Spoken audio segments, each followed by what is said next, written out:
Hello, everybody. Welcome to my show. My name is Cathryn Rogers. I'm a psychic medium, and this is my live show where I interview different guests, from the spiritual realm. So whether they are tarot readers or paranormal investigators, or we've had hypnotists on. We also have our live show on Wednesday. So I just want to clarify with everybody that this is not our reading show, okay? Our reading show is on Wednesdays at 6:00 p.m., but also make sure that you are subscribed to the channel so that you can catch my weekly tarot readings as well as the daily tarot readings that I put out every day. I want to apologize to everybody because I did miss last week, and I've just had a lot of personal things, going on. As some of you know, my mom has been sick, so we've been dealing with, with some of the things with that. But I want to introduce my guest today, and I'm so excited to have her on, Lynda Quirino from Georgina Paranormal Society. And just one second, I'm going to bring Lynda on now. Hello. Hello. How are you? I am doing really good. It is so good to have you on the show. How are you doing today? I'm doing really, really well. And it's really good to see you. And you know what? You look amazing. And that's 99% of everything. Thank you. So do you. You're such a blessing. I'm always so, it was funny when I first started the show, I was always so self-conscious every second, and then now I'm just like, oh, I just don't care. It's true. I know. Me too. So Lynda, so if anybody doesn't know, Lynda's also my co-host, one of the co-hosts on our other channel, We Want to Believe. So if you are not subscribed to We Want to Believe, make sure that you guys go over there and do that. I just realized our brand over here on my little thing is wrong. I'm going to actually just change that to my emblem because we use StreamYard for both of ours. But Lynda, how did you?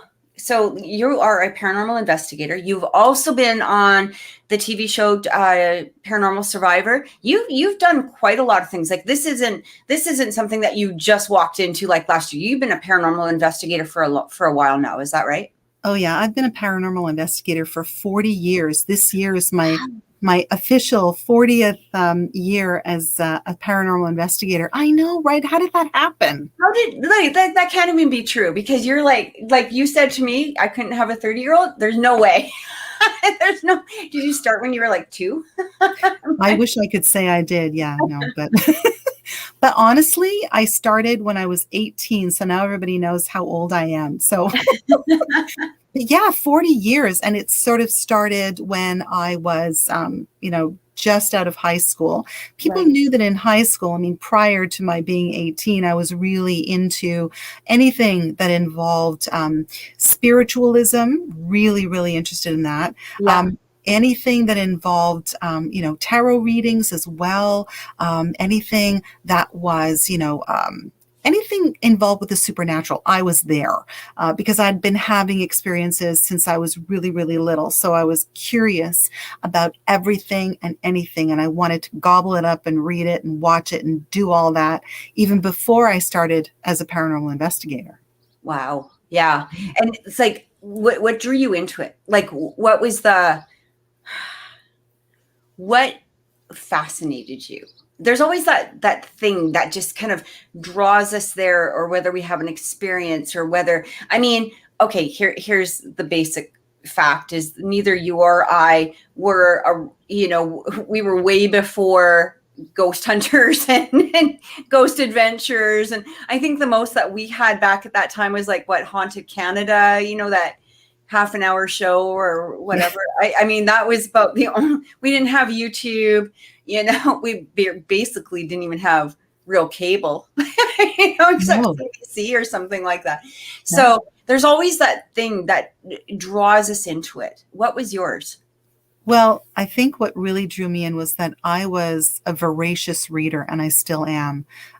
So I used to read everything. And because I had experiences, I used to look for books about ghost stories or Okay. spirit encounters and things like that. And I found a book in the Scholastic Book Club, believe it or I not, remember. Yeah, yeah, I right? remember. You remember. And it was Mhm. called Some Canadian Ghosts by Sheila Hervey. And I Okay. thought, that's a cool book. Okay, I'll buy that one. And of course, my mother was absolutely fine with that because she was very supportive. She wanted to know a little bit more about my experiences, and she was also interested in all of this stuff too. Right. So she encouraged me and gave me the 80 cents or whatever it was to buy this book. And it was fascinating because I realized that other people had these kinds of experiences and that other people meant that I wasn't alone. So, that's always Yeah. a biggie because when you have this stuff happen to you or when you sense things that are, a little bit different, you know yourself. I mean, Yeah. people think you're a little weird, Oh yeah. Right. right? Well, like it's like we were talking off camera there for, and I said, you know, like I'm just so humbled by being able to interview so many people. And I mean, we've met some amazing people on We Want to Believe, but also on this channel as well. And all the time, every week, I'm like learning something, or I'm very humbled by the experience of others, and you think, when you're in this business, okay, let's call it a business, let's just say, you tend to think you're kind of like, you kind of get into this place where your experiences are like the be all and end all because they're happening to you. Right. That's right. And and you kind of get into this place where I'm not going to say that you feel like you're above anybody or anything else, but it's just, you just become so involved in your own essence, I suppose, or the essence of your team or whatever it is, that you kind of forget that there's all these other teams and all of these other experiences.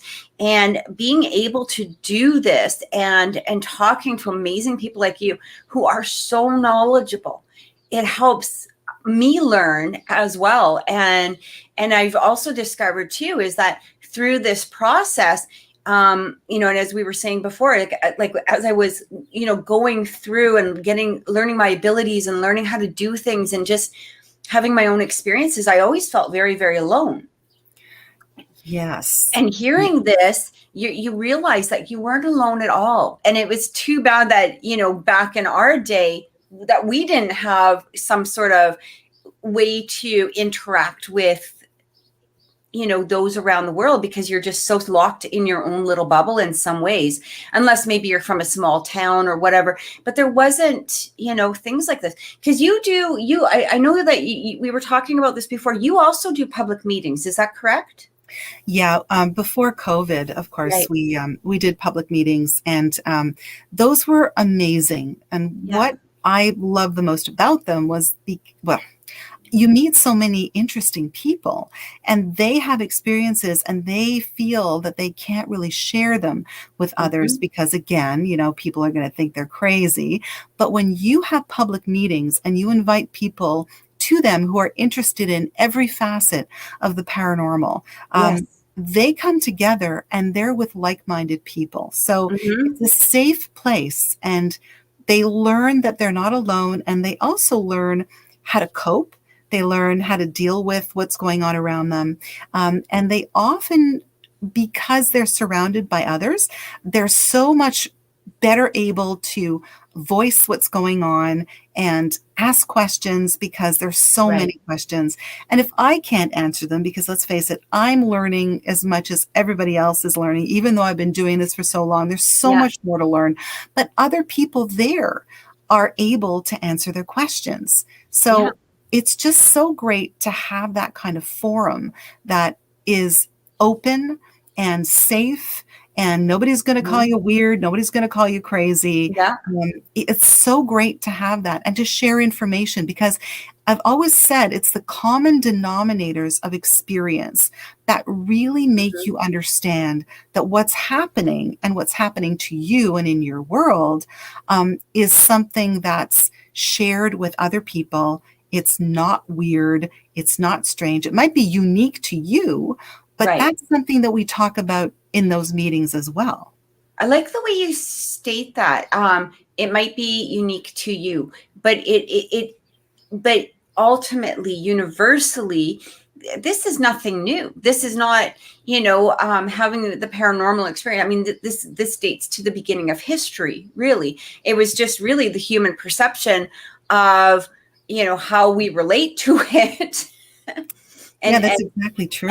And, to some degree, probably religion or, peer pressure and different things like that it's changed, right?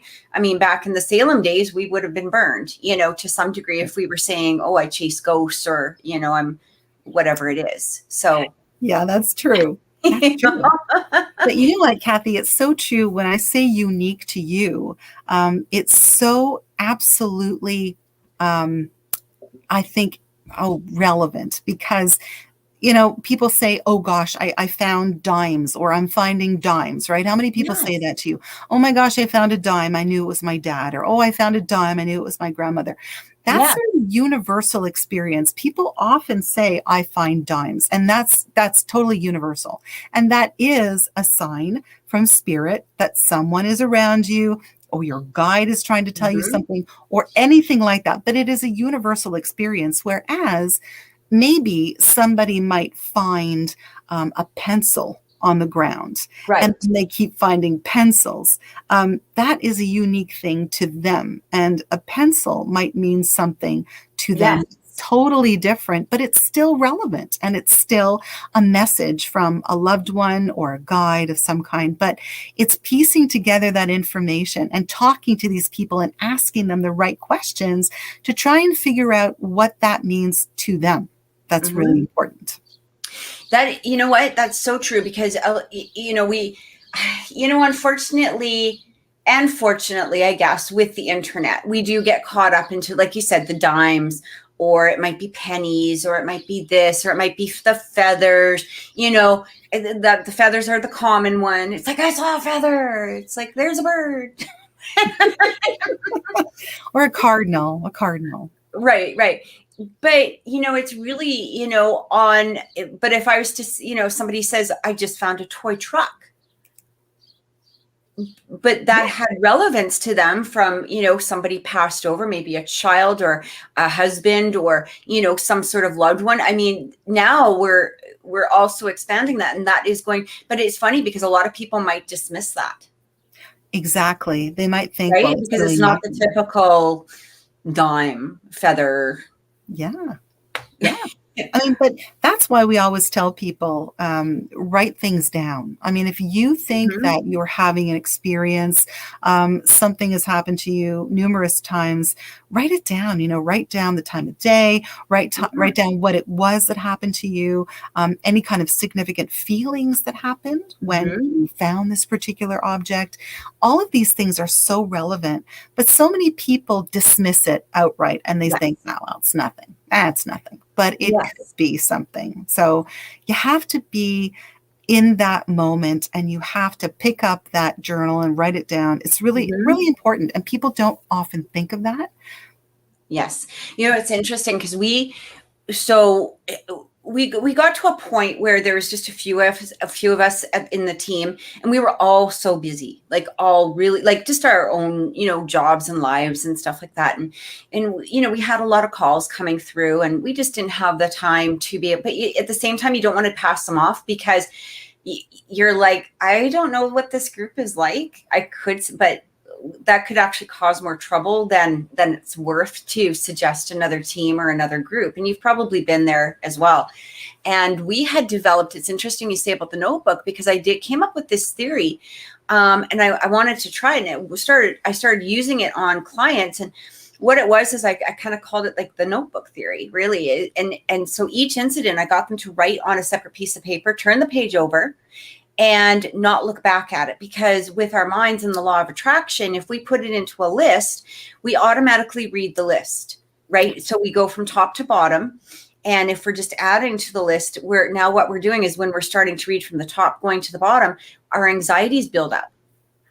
And so now we're reliving or re-experiencing all of those things. So if we write it on a separate page, as many details as we can, like you said, time, date, what happened, what our feelings and our emotions were, all of that, flip the page. So now we've also released it. It's like journaling, right? We released it onto a page. And then when an investigator came over, we could just take the book, look through it, and this way too, is that if somebody wanted to know, besides an investigator, about their experiences, it's like, here's the book, go outside, go sit out there. I don't want that in my house. So you're also removing it from, the four walls. And then I said to people,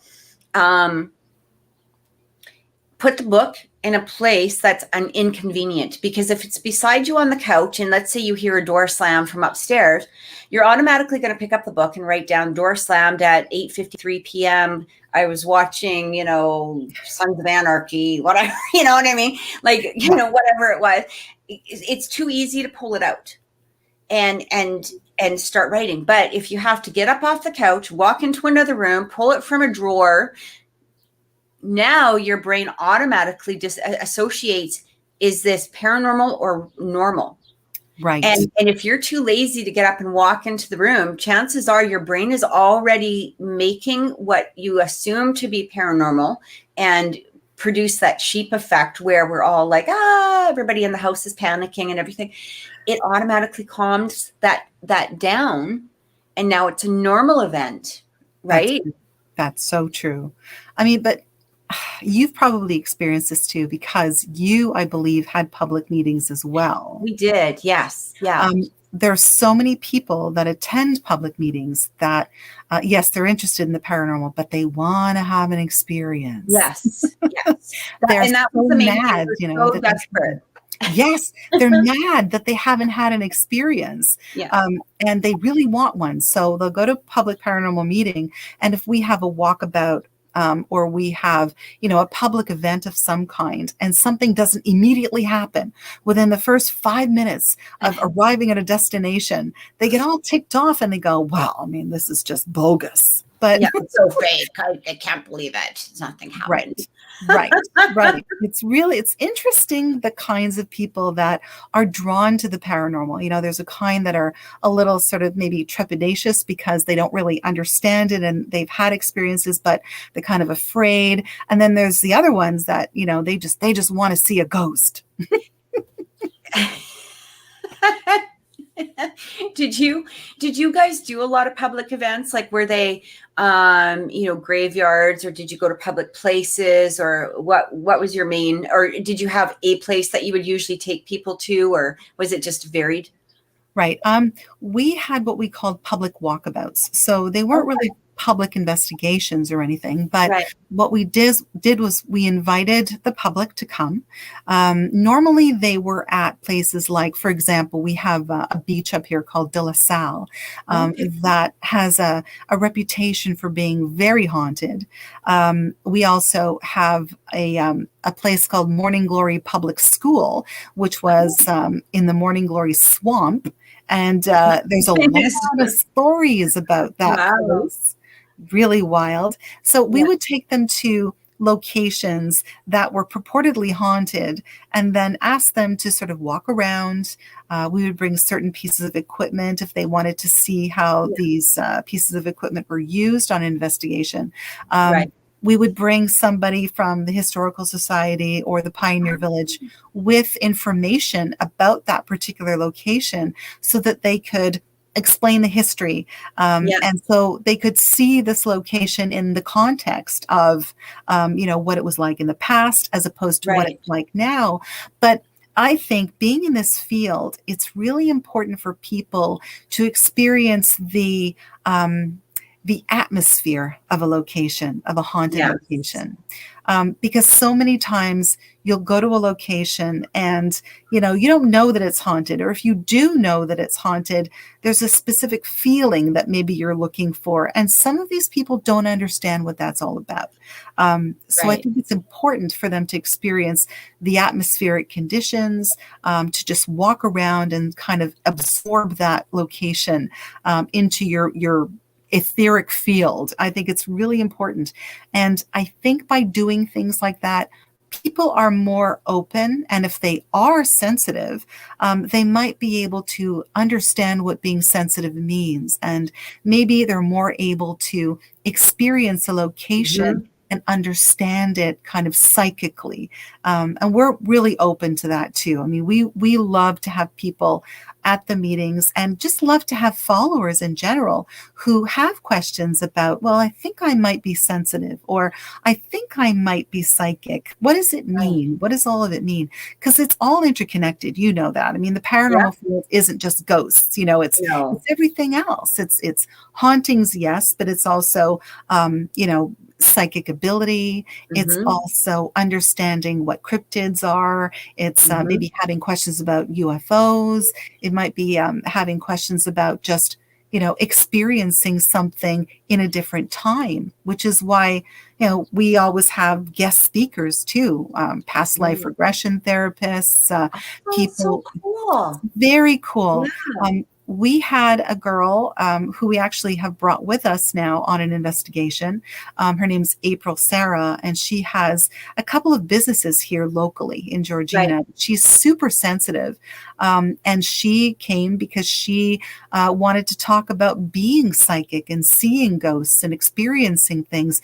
And so many people that were there that night got it. I mean, they had an epiphany, like, oh my God, that happens to me. Oh my God, that happens to me. That's so important. I love being able to do that for people.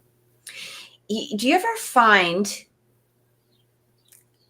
I hope I'm going to say this right. Do you ever find it's the people that are, they're starting to recognize, like, okay, it's like, because like we were talking earlier, and I said, like, I'm hearing these things that have happened to other people, and I'm realizing, holy cow, that happened to me.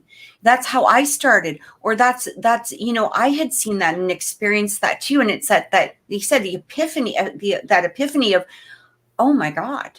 Okay. So this has been, like somebody might say something and it's like, I had that experience back as a child. I remember that so clearly, or I had this at this time and this at this time.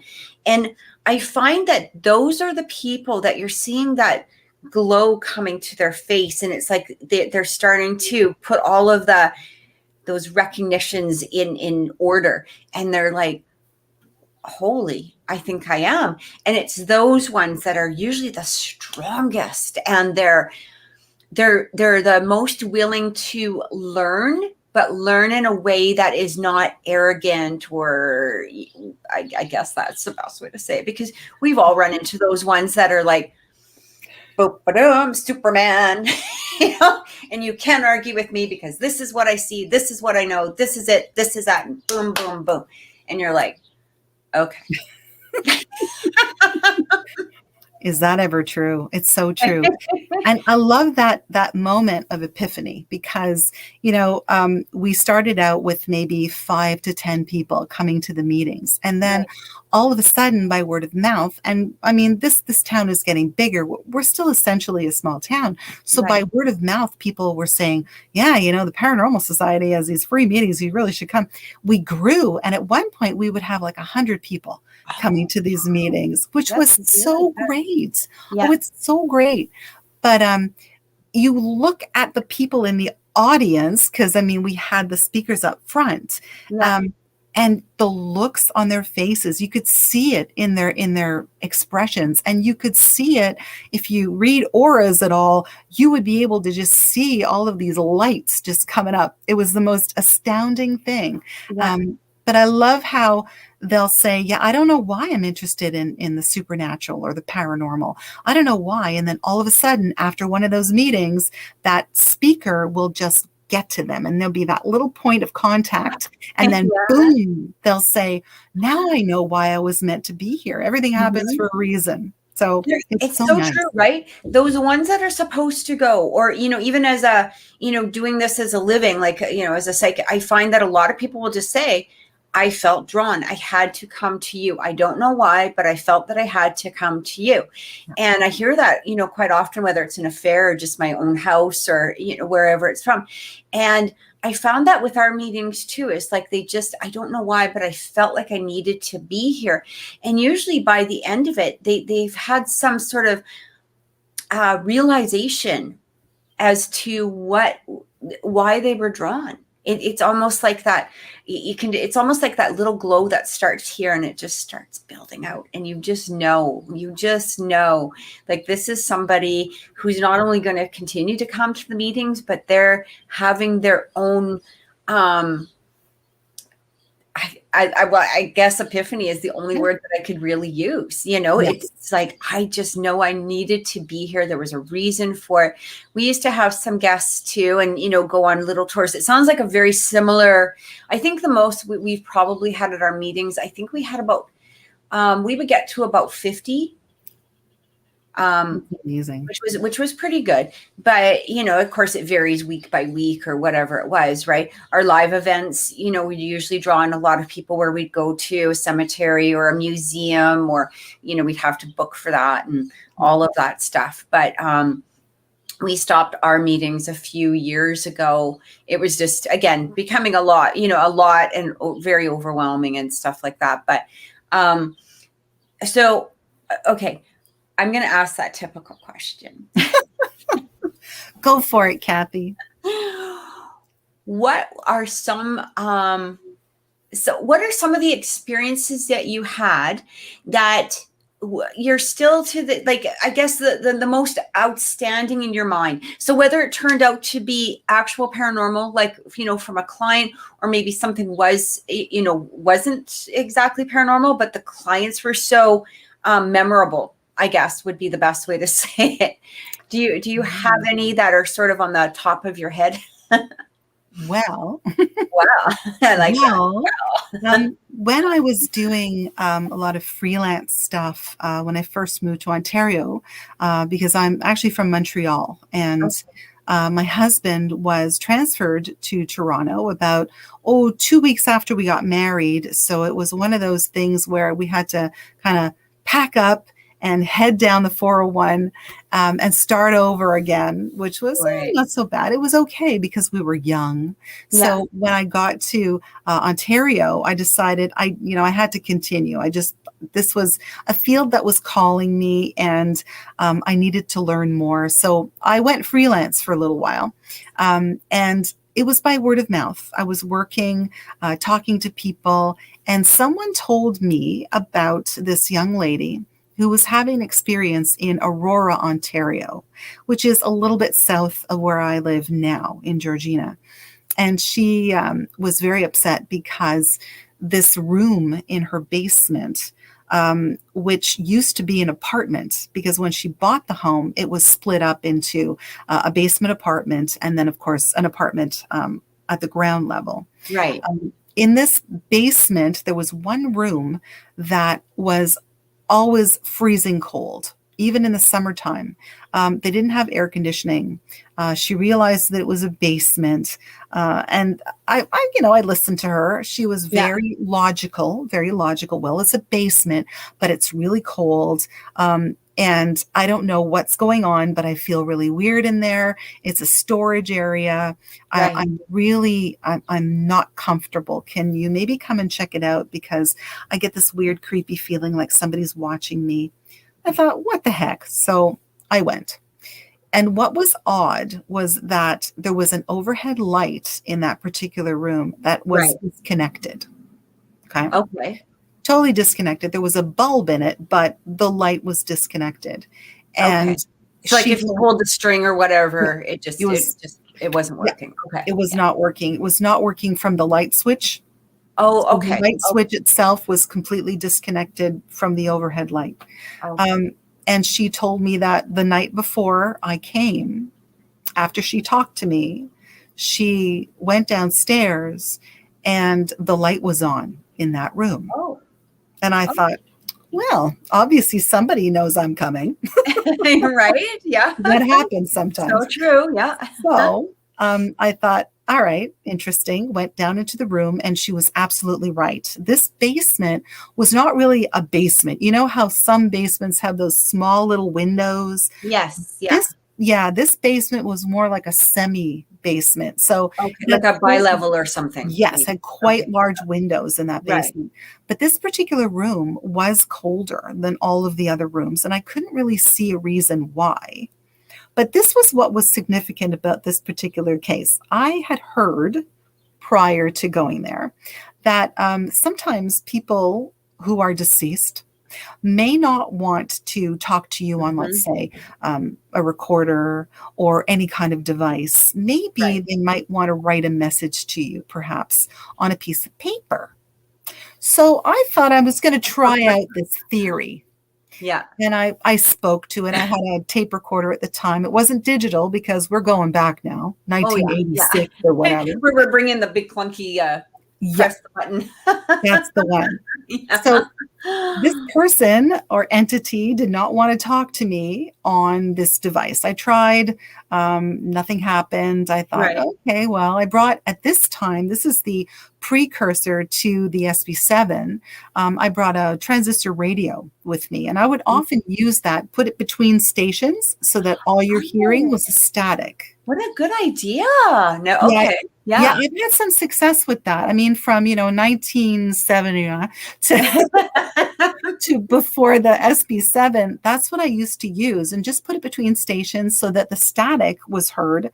And often voices would come through the static Right. because they just need that little burst of energy sometimes to communicate with you. Yeah. Nothing happened with that either. I thought, okay, let's try the pen and pencil routine. So it was getting late, and I said, all right, I'd like to try an experiment.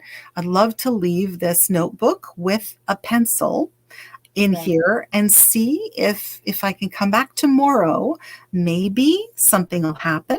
And I'd like to seal off the room, put some masking tape Yeah. around the door, make sure everything is all sealed off so nobody is disturbing anything. Right. So that's exactly what I did.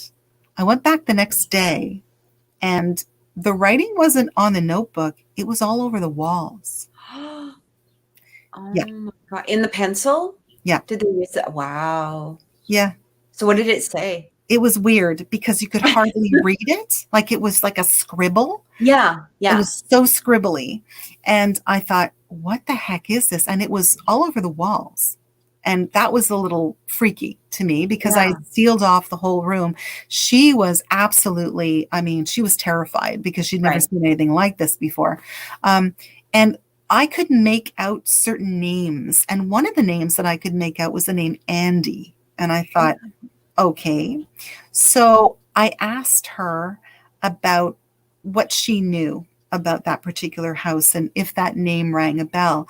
And it turns out that prior to her buying it, and when it was an apartment, there were people that were living down in that particular basement apartment that were doing nefarious things. And there was a rumor that someone may have been murdered in that apartment, or they may have taken their own life, never substantiated. Right. Someone who did live in the building and who did live in that basement apartment and who did have an overdose and died of an overdose, not in the apartment, but who Yeah. lived there at the time, his name was Andy. Oh my God. Enter Twilight Zone music, right? No That kidding. was incredible because of the fact that he wrote all over the walls. So Yeah. I ascertained, that he was obviously still there in spirit, probably really troubled, likely was a bit sort of nowhere and everywhere at the same time. And at that time, we didn't do things like the whole, what is it, the smudge rituals that people Right. do now. We didn't do all that back then. Yeah. But what I did was, because I was born and raised Catholic, and at the time I truly believed in the magic of holy water, which, I mean, Yeah. I can definitely say there are great intentional qualities in holy water, Absolutely. and I Yeah. do use holy water even now. But I went in there and I just released whatever it was. I pictured it in my mind and I said, Andy, I don't know what you look like in life, but it's okay to go. And I walked him through the open door and I sprinkled holy water in that room. And after that, it was incredible. It was warm. It was Really? Yeah. inviting. It was the best place. She Like it picked just it. changed like completely. And you think, and the funny thing is like with, being able to write on the walls, that's a lot of energy. Like that's not an easy, that's not lifting the coffee cup and moving it over an inch. That's a lot of energy to be able to exert, for them Absolutely. to be doing that. Well, and that's why when I did Paranormal Survivor, I mean, we were told what cases we were commenting on, and we were given the gist of what was going on. And when I would read about things like people being pushed, people being scratched, things being thrown, Yeah. I mean, that's a lot of energy. And I often thought back to that little case Yeah. in Aurora in the basement, because it does take a lot of energy. I mean, we're talking about them being able to reach through the ether and Yeah. able to kind of grasp an object Right. and write with it. I mean, talk about energy. That was incredible. That really stuck out in my mind. That just blows me away, because that, like I mean, that's overwhelming. That would be, I mean, I'd be surprised. Like, not only, like, I mean, I think some people would look at that. I think there would be a lot of investigators that would look at that and go, well, that's got to be demonic because of that amount of energy. But I think that if people have that willpower to exert it, they probably have that ability. Oh, yeah. Well, and that's the thing too nowadays. I mean, everybody thinks that everything is Everything. demonic. I always tell people, I always say to them, look, you know what? If you were a demon, why are you going to bug the person down the street? I mean, if you've got all that mighty power, I'm gonna go bug somebody who can do something for me. I want to bug a millionaire. I'm going to try to infest like somebody that's got a cool car. Yeah, I'm with you on that one. Right? Or has lots of money, or, is absolutely gorgeous or something like that, male or female, like that. Hey, I want that body. I'm going to take you. No kidding. No And your kidding. outdoor pool and your indoor pool and your sauna and your hot tub. And But it just goes to show you, right, that people who don't understand and people who are so afraid of any kind of activity will immediately, that's where their fear goes. I mean, it immediately translates into, oh my gosh, this is something demonic. It has to be demonic. And that's not necessarily the case. Even with people playing with, spirit boards. Right. There are some entities that come through that are what I like to call the rogue spirits, because that's really what they are. And some of them aren't even human. I mean, they've never been human, but this is their in, right? This is like somebody left the cat door open, so now I can come in. Mm-hmm. But it doesn't mean that they're demonic. It just might mean that maybe they're a little bit, they're idiots. Or it's kind of like you're throwing somebody into a different culture. Yes. Like if you pick me up and, threw me into somewhere that I'm not used to, there's going to be adjustments. Like they may not know exactly what's going on. I mean, if you're going from something non-human, which doesn't need to be demonic, but into a human, realm, that would be a little bit overwhelming, really, if you think about it. It's like, or if you took a rabbit and threw it into a shark cage, well, I'm sure he's going to have some issues.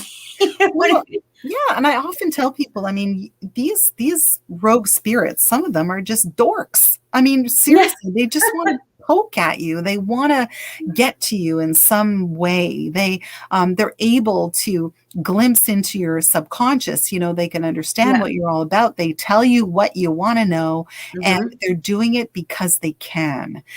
Some of them want to hang out. Some of them want to make your life a living hell. But it doesn't necessarily mean that they're demonic entities. They Right. could just be rogue spirits. They could be little morons who come and bug you until you can't sleep. Or it's one of those things, and that's where people like me get called, because Yeah. things are happening. They can't explain it. They're hanging around. They might have brought it in with a spirit board, or and this happens too a lot with youngsters, I'll call them, Yeah. pubescent males and females who are looking for whatever religious persuasion they want to follow, and then decide, oh, maybe I want to go into witchcraft, or maybe Right. Wicca is something I want, or I want to be pagan, but I want to start divination. And how Yeah. do I do that? So they buy books, they read Mhm. incantations, and they don't understand that a lot of those things are significant. And Mhm. a lot of those things can bring in things that they can't control because they don't know how to control them. And Yeah. they bring them in with a deck of tarot cards. Doesn't mean that tarot cards are demonic. It Yeah. means that whatever you're doing, whatever spirits you're calling Yeah. in during the process, yeah, they're going to come and make your life a living hell. That's exactly it. Like, if I was to sit here with my tarot cards and said, hey, I want help from blah, blah, blah, blah, blah. Well, hey, I'm opening myself up to that possibility. It has nothing to do with these. I've invited something in to that, into my own personal aura or essence or whatever it is. It's not about the board or the cards or the pendulum, or those are just tools that you Yes.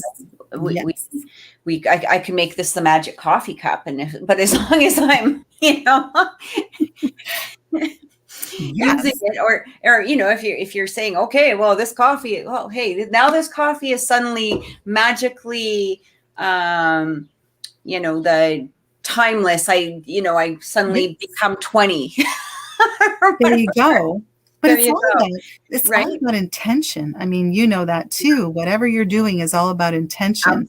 Absolutely. Yeah. So, yeah, people don't get that. A lot of people who are new to even this field, I don't think understand that. I mean, I know of a lot of paranormal investigators who go into locations and they provoke.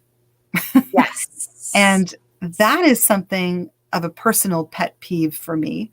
I don't like provocation. I think provocation can really get you in a lot of red tape and trouble and horrible things. And a lot of them also, when they provoke, they go into locations that are a little iffy, and they don't protect themselves. I mean, there is power in protection. And if you've been doing this for a long time, you know that you definitely have to protect yourself. It's not something that you do lightly. Do you have a ritual, or is there something that I don't know if you would call it a ritual, or is there something that you do when you would go on investigations, or bring along something, or just have that, um, it's interesting. I always said to people, it doesn't matter what your faith is or what you're believing in, but believe in something, whether it's yourself, your higher self, whether it's God, universe, it doesn't matter really what you're calling it. It's having that faith in your basically your own protection, right? Yes, And that's kind of what it is, because it's you. It really is, to some degree, you. But we can also make that stronger and more resilient to external things that are trying to come through. exactly. Yes. Myself and all the members of my team, we have our own personal rituals. Right. Most of us protect ourselves by imagining ourselves cloaked in white light, impenetrable white light. Yeah. Some of us do pray. We either do, the prayer to Saint Michael, the Lord's Prayer, anything that makes you feel empowered and Right. protected. And that's really where that power lies, is in personal protection and personal Yes. power, what makes you feel as if you're resilient to any kind of psychic attack or spiritual attack of any kind. I think that's really important. And I think that teams need to do that. You don't necessarily have to gather and hold hands and pray together. Yeah. That's fine. If that works for your team, then that's 100%.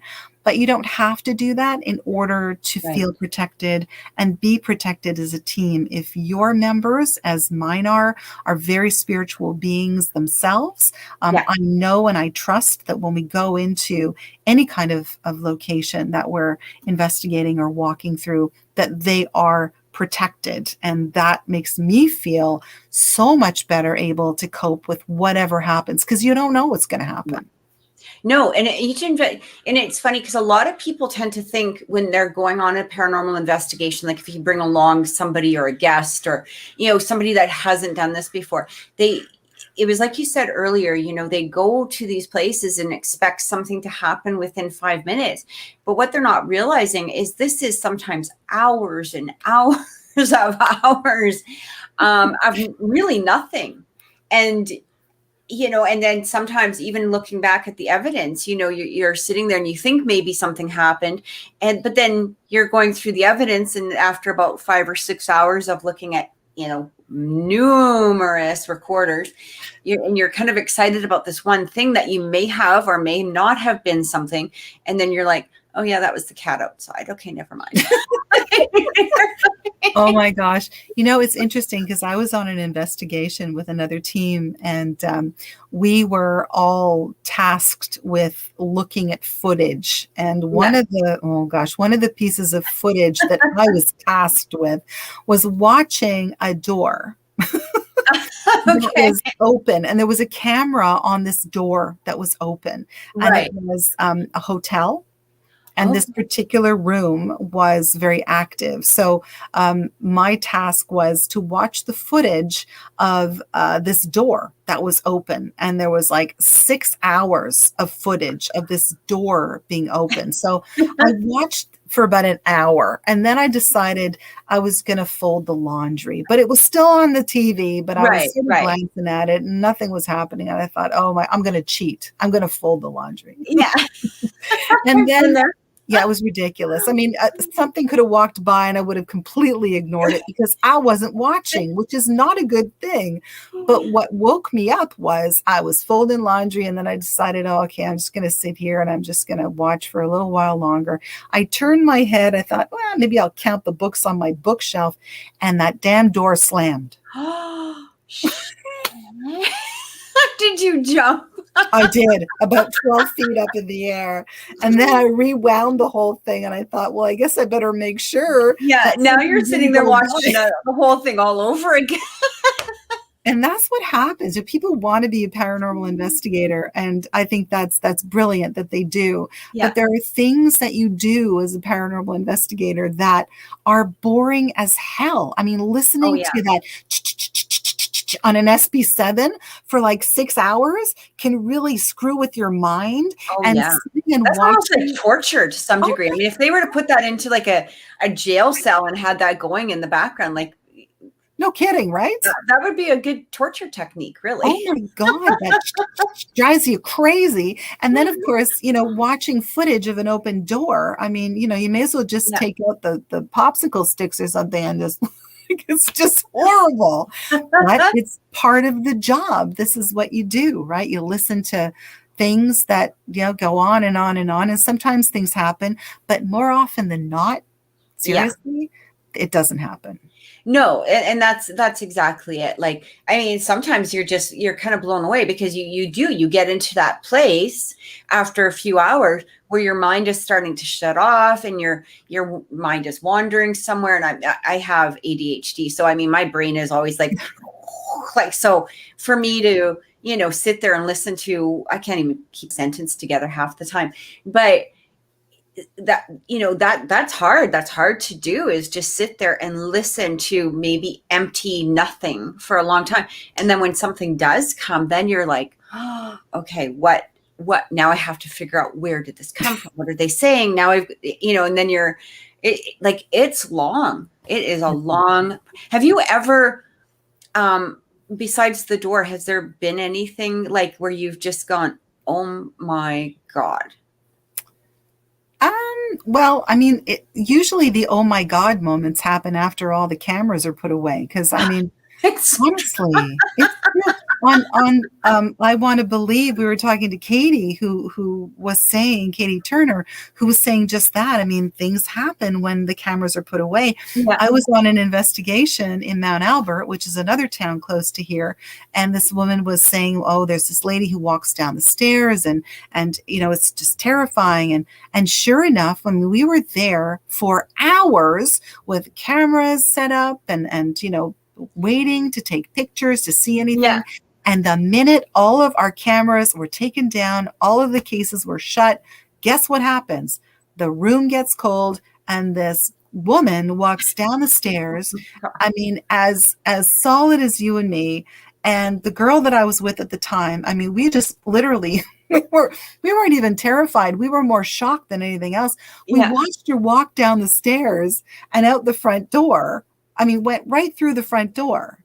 And I thought to myself, okay, that didn't just happen, did it? And then she said, did you see what I saw? And I said, I don't know. Did you see what I saw? So we exchanged notebooks after that. And sure enough, we both saw the same thing. But it always happens. Those moments happen after the cameras are all put away. And I mean, we all have our theories about that. But I mean, think about it, you know, if you think about it clearly, maybe they just don't want you to know.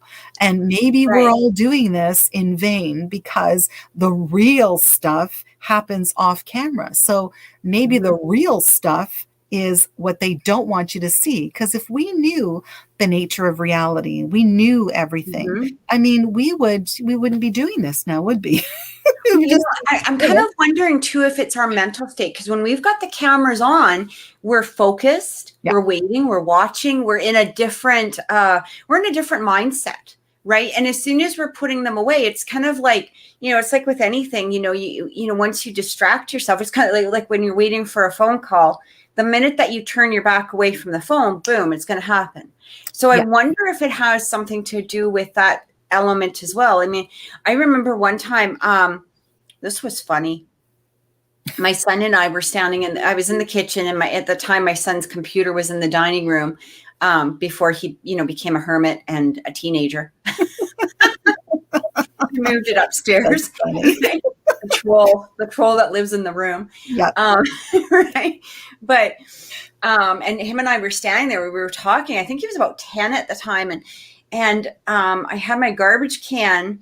I had one of those flip tops, so you know, you press on the thing and it flips up, and it was overfull. So I had to take the garbage out, and I had to, you know, move it. But it was also against a wall. So I'm trying to, if you had this as the wall, and let's say the garbage can was against the wall with the lid like that, right? But because it was overflow, the lid light was like this. Right. Okay. So my son had thrown a pop can onto the top of the garbage can because, you know, it was too much work to put it into the recycle. But I love my son. He's adorable.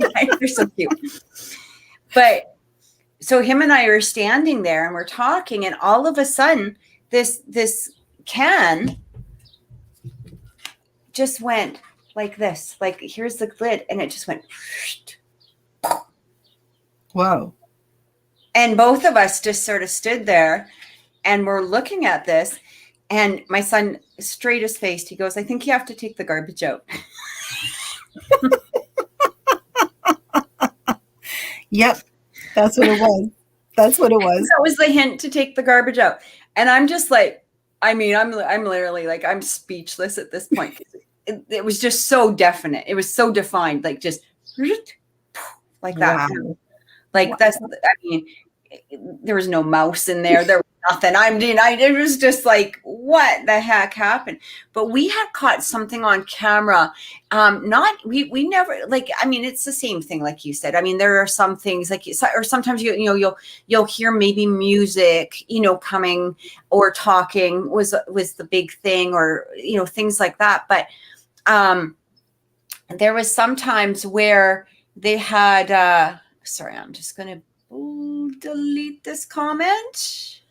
There we go. Because I don't like people doing. Sorry, there's a comment that's showing up here. So we're just getting rid of it because it's a salesperson, one of those that are trying to sell their fake readings. Oh no. And I like to get rid of them because I don't want people to go in, like fall into that, thing. But, very rarely did we ever catch, like I said, somebody would say, well, music was playing or, and then we'd be able to catch exactly what they were talking about on, on video or audio later. But I remember one time we were in this place just out of town. We were in Slave Lake. And this woman had told us that her dogs, she would come home from work and she had two like these little chihuahuas, but they were in these massive cages, like something that you would probably keep like a German Shepherd in, but they had a lot of room. So they could basically run around the cage so that they could get exercise during the day. And they each had an individual cage and they were massive. And she said, but she would come home and find the dogs at the back of the cages and shivering and scared. And we thought, okay, that's a little weird, So we set up the cameras and then we decided to go out for breakfast. We were all like, okay, because, this was a weekend trip. We were doing a weekend investigation and we decided, okay, we'll go out for breakfast. Let's set these cameras up. We'll get as much as we can. We'll have different angles, the whole bit. Well, interesting enough, the one angle would not record. So the angle, that if we were to see something walking towards the cage, there was just nothing on the film. It was literally static. It turned static. And, which we've had on investigations before where something just does not want to be seen and they cut it right out. It's like, it's just pure static. But the one in front of the cage, this was interesting. So you can see the dogs were watching and we're kind of like what you were saying, you're kind of in that place of like, we're watching a dog, lick himself for, 15, 20 minutes. Right? But then all of a sudden they both lifted their heads up and then you could see them and they started growling, little, like their little sides of their mouths started going up and then they started backing up. And then now they're growling and now they're barking. And you could hear these footsteps, thump, thump, thump, thump, this slow, steady footprints up to the cages. And then you heard this growl. And we just went, holy shit. Yeah. And then it just stopped, and then you could see the dogs kind of like, look, but that was it. Wow. And we just went, oh my God. I'm actually curious if I even have that tape anywhere. I probably do not. Like, I don't think that I kept, that particular tape. I think it was from a past investigator. But I tell you, you're sitting there and you're watching it in the house, of course, because you're spending the weekend there. And then you're like, wonder if I should get a hotel. Yeah. But that was one crazy investigation. There was so much going on in that place. And there was, it was so creepy. It was so, and then it turned out actually that one of the little dogs, after we had left, it was like 2 or 3 days later, apparently a tire literally fell on top of him and crushed him. And he was like just this little chihuahua, but he was outside in the backyard and they had like, truck tires, the size of, the big tractor tires. And the owner had called us and said, yeah, my dog, like it literally was it was killed. And the tire she said that it just went poof. Wow. Yeah. It was a crazy case. And we actually, because we couldn't really pick up anything, it was a really weird thing. Both the other investigator and I that had gone down there, and it was just the two of us at first, and then we brought more team members in the second night because so much was going on. The weird thing is we could not literally pick anything up psychically. Nothing. Not one thing. That's weird. and I remember I was on, like, she had set up a couple of air mattresses for us, to sleep on. And I was on my air mattress. And I remember I was laying down, I was sleeping because I'd been up all night investigating. I went to go take a nap. And I thought that the other investigator had come into my room, because how you just feel somebody coming in, but you're like, you're just so tired. I was just figured that they were grabbing clothes or whatever they were doing. Right. But I could feel them sitting down at the end of the bed, at the end of the air mattress, because, it's going to push you up a bit, right? Wow. I opened my eyes and there was nobody there. Oh my Nobody God. there. Yeah, it was a crazy, crazy investigation. We ended up, she did not want to do any of this. We did suggest that we could cleanse this out, or, but she ended up, I think, calling a priest in, and that did help. But there was also some mental issues that were going on. So we think that there was a lot of that poltergeist activity which is why we probably weren't picking up a lot. Wow. Psychically, right? Because there's nothing to really pick up on when it's your own energy.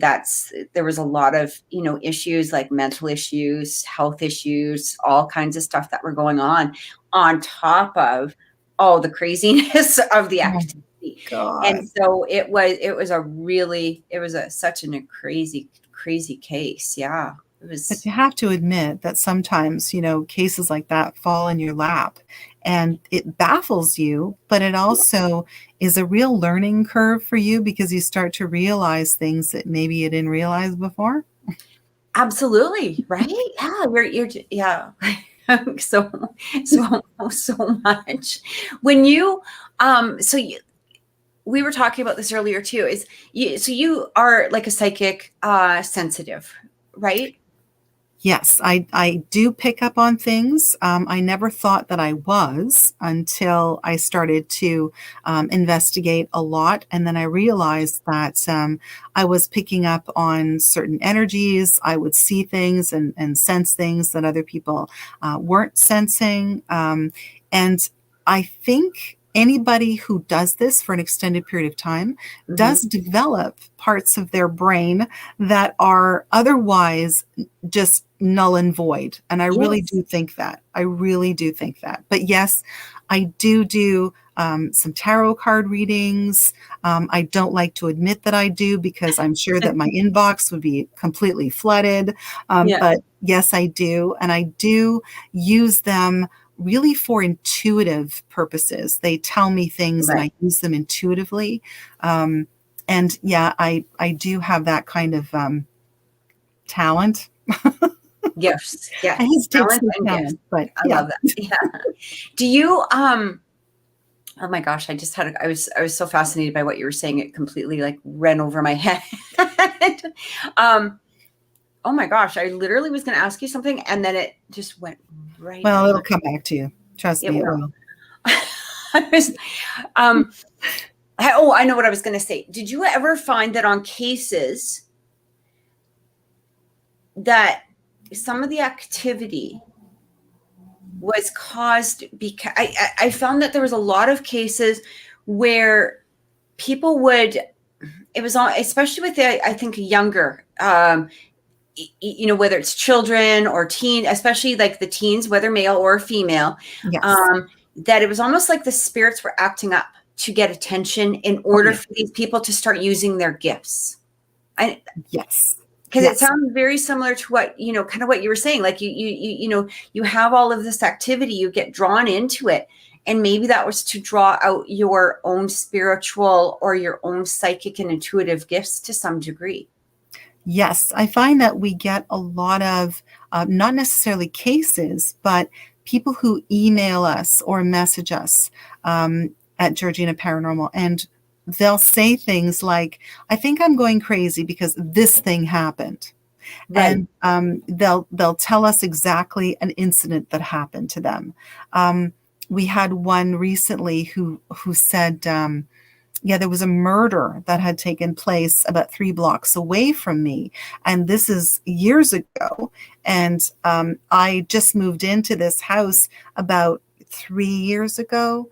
And every Friday night at a certain hour, I feel compelled to look out the window. And I don't know what the heck is going on, but I just found out that this murder had occurred on a Friday night around 10 o'clock. I didn't even know that. And for the past 3 years, I've been always looking out my window. I mean, is this significant, or am I just losing my mind, or am I being, and honestly, that's exactly what it is. They reach out to people like us, and relate these experiences and have their experiences, I think, so that they are more aware that they're sensitive. And people that have done that, they go on to embrace it, because at first they don't know what's going on.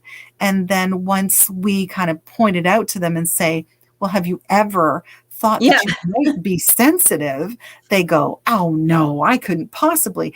But when you point it out to them and they start remembering, and they connect the dots, right? Because it's all about connecting the dots. They realize, holy cow, maybe I do have that. And then they start reading about it. They start experimenting with it. And that's so key, and all of those things happen because they need to be turned onto it. It's funny you say that. It's so true. So many people reach out and go, maybe, maybe I'm sensitive. Yeah, absolutely. Yeah. We found that especially a lot with, mostly with like older teens. I wouldn't say like some of the younger teens too, but I found that a lot of the older teens, it was almost like they went through that puberty, but now they're starting to have a more balanced sense of who they are. And as soon as they reach that point, that's when crazy stuff was happening, either within their homes or with their, and their parents are still in that. It's tough, right? It was that tough balance, because the parents are still looking at them as, you're still in this place. You're still 13-year-old Johnny when you're really 17-year-old Johnny, but I'm putting the behaviors of 13 to 17,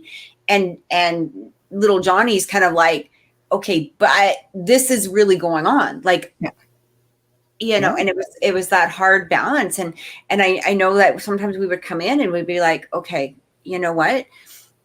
Johnny's right. This is going on. Exactly. And here's the proof of it.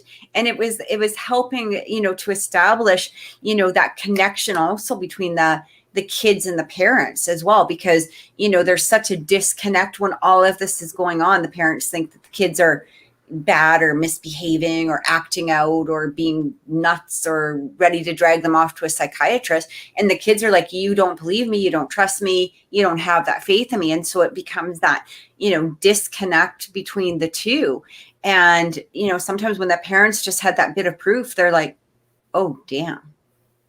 And it just made them all of a sudden go, I'm now looking at my child in a whole different light. And how do we help? It's true. That sensitivity and the perception that you might be psychic of some kind usually happens when, you're right, they're like 16 to 22 and they're looking for something, because what traditionally has spoken to them isn't speaking to them anymore. So they're looking for something. They're experimenting, let's say, with, as I said before, tarot cards, pendulums, things like that. And they're looking and they find. And that's what's so, it freaks them out, because they often don't understand it, but yet it brings them into another level of, I guess, of their own existence, so it opens their minds to different possibilities. And a lot of them don't understand that they were probably sensitive to begin with, but this just heightened their sensitivity. And it's kind of interesting when that happens. And it brings about a whole family dynamic too, because it's true. Usually the family gets involved and they start questioning their abilities too. And they realize that at some point in their lives, probably from one of them. Exactly. Right. Yeah. They also realize that, sometimes they were shut down. I mean, when they Yes. were their age, and that Yeah. happens too. I mean, how many times do you hear people saying, yeah, well, I think that I was psychic, or I thought that I was getting really good at doing tarot, or, reading tea leaves because I was really interested. And then my mom said, that's just the devil's work. So Mm-hmm. you need to stop. And I did. And then I picked it up again when I was 50. Yeah. That, you know what? That's such a, it's funny the way you say that. It's such a common story. Yeah. And it's over, and especially with like a lot, it's funny because now I find that a lot of men are really starting to open up to it in the last few years. I would say that a lot of men are more open to the possibilities. A lot of men are even starting to look back to their own teenage or their 20s or younger years and saying, now that you say that, I had this experience, or I remember this, and they're starting to become a lot more broad-minded and open and admitting their sensitivities. But I remember, there were some cases where the men, the fathers of some of these kids were just so dead set against, like, I am not going to have my kid follow this nonsense, and we've even had to deal with like where it was the mother with the kid, that the mother is trying to help the kid almost in secret or private, which was unfortunate. Yes, that But that's happened. where those public meetings came really handy, because if that was it, but we would always try to encourage the other partner, like the father, just come to the meeting, just come and listen in an open environment, kind of like kind of like an AA meeting, I guess, to some degree, PA meeting, paranormal. Yes. Right? Yeah. But, come and listen to all of the people that have struggled with this in the past. And maybe you'll start to hear, and, there were some that would come in and they're just like, Yes. no. And then all of a sudden they're starting to like, okay. And they're Yeah. listening. And then they're like, well, how did that happen? How did this well, wait a minute, explain this a little bit more. And now things are clicking. It's like, these lights are going on inside of their heads, and they're like, Oh, yeah. well, maybe I kind of remember this when I was a kid. Yes. But Kathy, yourself as a spiritual person, as an intuitive, Yeah. when you're doing readings for people, how many times do people come in and they don't understand what a reading truly is? Right. They'll come in and they'll have their arms crossed like this, and they'll say, okay, so read me. Yeah. Yeah. Right? Tell me what I need to know. Right. Just give me something. Right. And they don't understand, that all of this work that we do, and it is work, is really a dialogue between yourself and the person. So they have to be open to receiving the dialogue just as much as you have to be open to giving the dialogue, right? Yeah. So it's one of those things where, you may not know. It's not like the movies, right? So tell me everything. You may not know that person has 3 kids. You may not know that person went to school to be an engineer. You don't know these things because you don't know the person. But they automatically assume that because you're psychic, you're going to know everything that there is to know about that person. What did I wear in grade 3 on this day? Like, you're the psychic. You should know. That's it. But they don't understand that what you're really reading is them, who they are as a person, where they are right now, what subtleties are occurring in their environment that they need to be aware of, because, there's a red flag that you see that they need to know about, or it's a dialogue between 2 people, much like when we go to a location, we don't know everything there is to know. We might know a little bit about the history of it, but when we walk into a home that is active, it's like we are sensitive to that environment. So we're trying to communicate with that environment and to pick up on the subtleties of changes in that environment when we're there, much like you're doing when you're doing a reading with somebody. Yeah. And things happen sometimes that are magical and wonderful, and you go, aha, you have this aha moment, and you're able to know what's going on. For instance, we're walking around a house and something might happen, and we Right. pick up on it and we go, okay, so this is what we need to deal with. Much like when you're dealing with a Mhm. client, something subtle will happen, or a change will happen, or a card will come up and it'll trigger something. And all of a Right. sudden it happens and you go, aha, now we know how to deal with it. It's very similar how we deal with that kind of environment. And if you Yeah. are an investigator who also has sensitivities, for example, I've got a couple of them in my group Yeah. who are very sensitive. And One along is, with yourself too. yeah, I mean, one's a clairvoyant, so that's wonderful. Wow. Another one is very open, very intuitive. And then there's, of course, me. It's so, I think, important that you have people like that that can pick up on the subtleties. Right.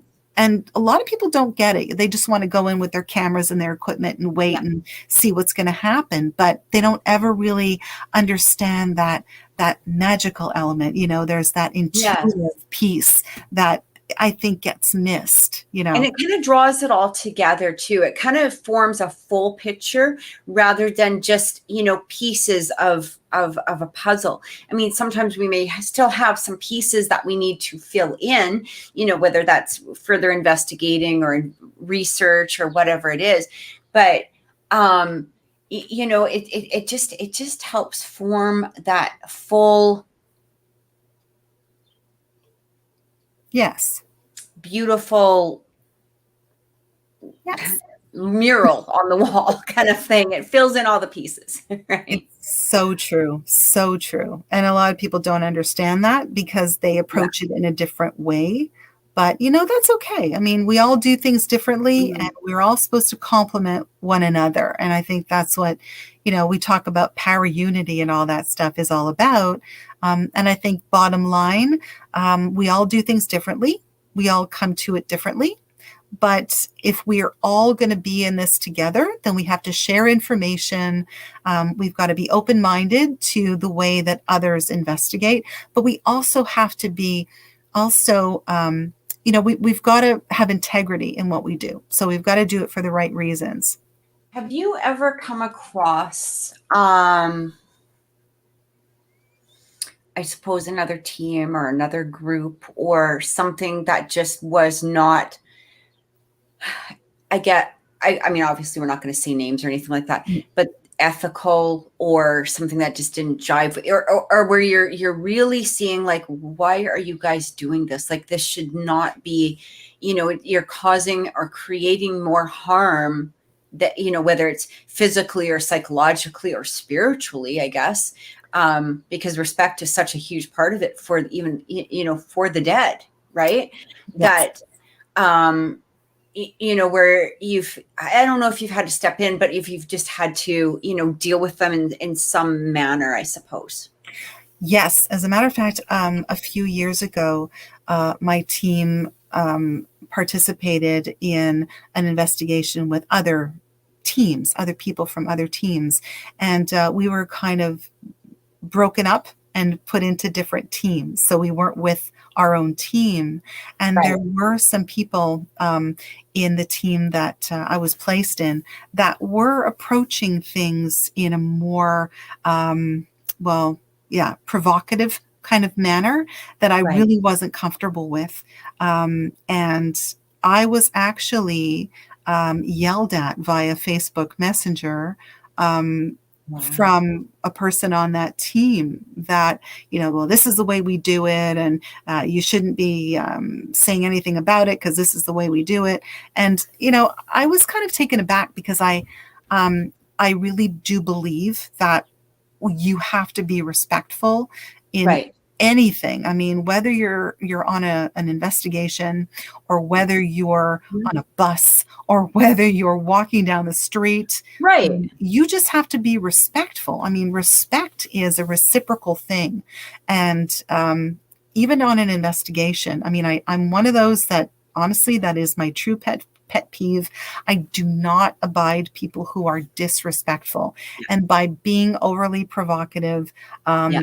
by doing things in that manner, I feel as if they're disrespecting the environment and the spirits within that environment.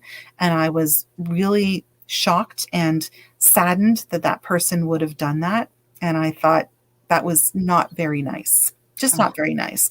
But that happens. I mean, you know yourself, it happens in work environments. It happens on a bus. It happens everywhere where yeah. sometimes people are just not respectful. And you know what? You just have to move on. You just have to say to yourself, well, that's only one team. That's only one person. Yeah. There are so many, thankfully, that are not like that. And for that, I'm very grateful, honestly. So let me ask you a question, and we'll close the show with this. If somebody was looking for a paranormal investigator, let's say somebody's experiencing things,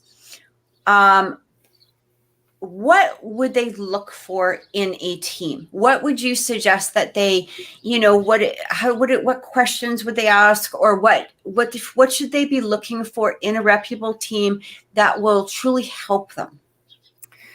I think what they have to do is interview the team that they're interested in, because teams approach things differently. Right. I think what they have to do is, first of all, understand what they want from the experience. Do they want evidence? Do they want Right. evidence that's captured on equipment? Yeah. Or do they want a team that comes in and does it more maybe intuitively, brings along a psychic medium to kind of deal with that subtlety Yeah. in nature? But I think they have to interview the team. They have to find out how much experience that team has. Possibly, if you are a paranormal team, get other people that you've helped to write some sort of a review Right. that you can share on your website, so other people know that others have had good experiences. But I Yeah. think that's what you need to do. You need to find out how much experience they have, how they approach an investigation, and whether or not they're going to follow up with you, whether they're going to write maybe a report of findings at the end that you can keep and hold on to and refer to, and how comfortable you are with them. Because, Right. it's like anything else. You have to be comfortable with a team.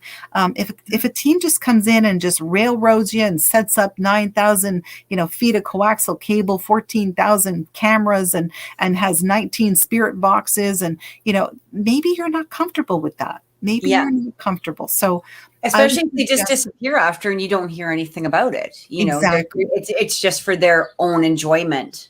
Exactly. So I think, interview them and find out how comfortable you are with them and how they do their investigations. I think it's so important Yeah. to really be comfortable with a team. So, Do you think people should be paying for an investigation? I think or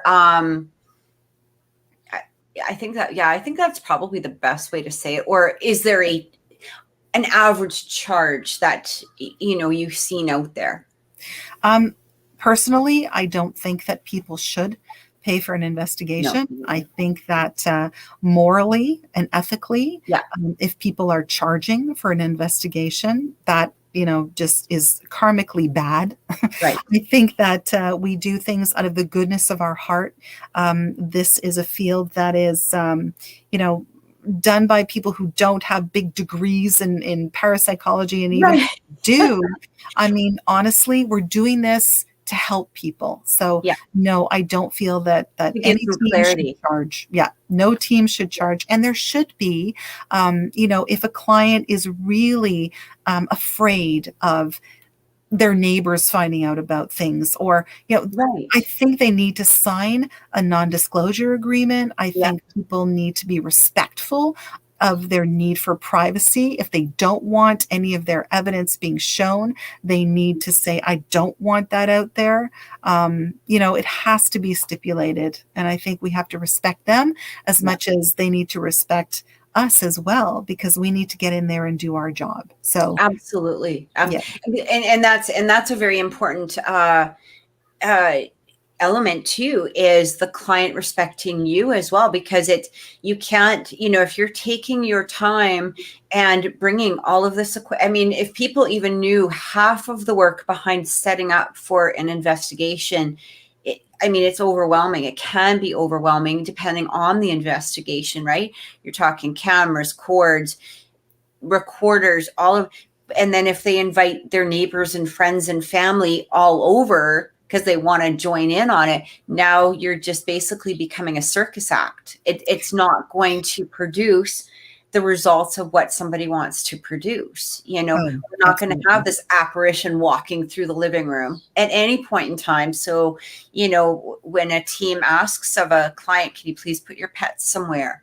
Or your children, you know, because children should not be, you know, within the home, or, you know, you don't invite your friends and family, or don't do it on a day that you know your neighbors are having a massive birthday party, because I think you're just wasting the time of that team.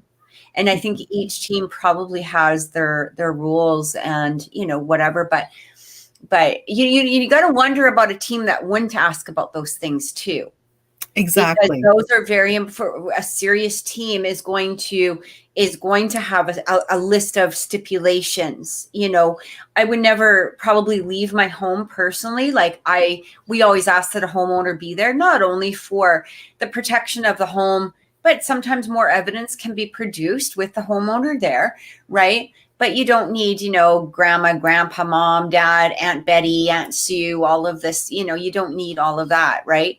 And it's not a party. It's where you've taken your time, and investigators taken their time and put that energy into all of this that's going on for, you know, 8 to 10 hours sometimes during the night. Like, Exactly. it's all volunteer. So, but yeah, it's kind of, I think it's good for clients to hear this, especially for those that are interested in a paranormal investigation, because it's what, you know, what you just said. I think that will really help people, because I feel like people are sort of in that place, especially when they're scared, that they just reach out to anybody.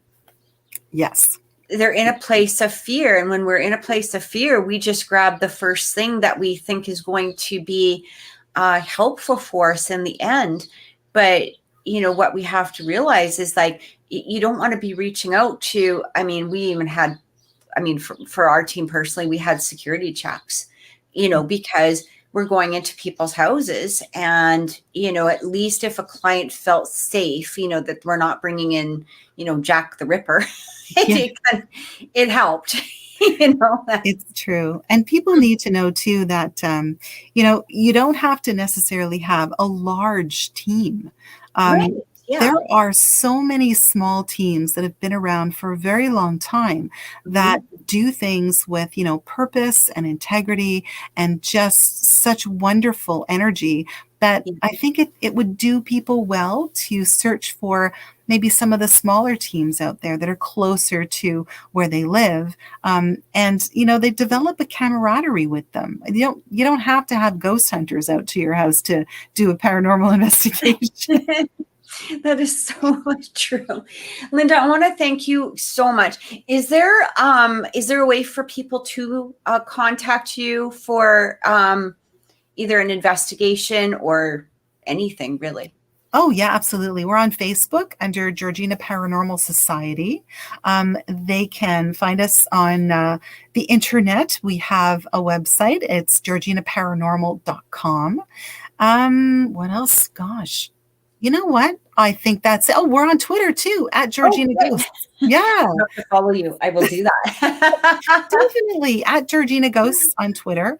We're not on Instagram, but you know what? We have a YouTube channel and we're starting to play around with it now. So, Yay. yeah, stay tuned for some fun stuff. But Oh, we love to hear from everybody. And honestly, I'm hoping that people will reach out now that, you know, COVID is kind of hopefully getting, you know, handled and all that. Everybody will come out of hiding and we're all going to be able to go and investigate again. just hang out again together, because I miss it so much. Me too. Me too. Yeah. Guys, if you want to book a reading with me, you can contact me on my website, oracleintuitions.com, or through Facebook and Instagram. Make sure you join us Wednesday, where we do live mini readings right here on the channel. Lynda, thank you. Thank you so, so much. And thank you so much. thank you so much for being here. It's such a pleasure. Take care. Same. you.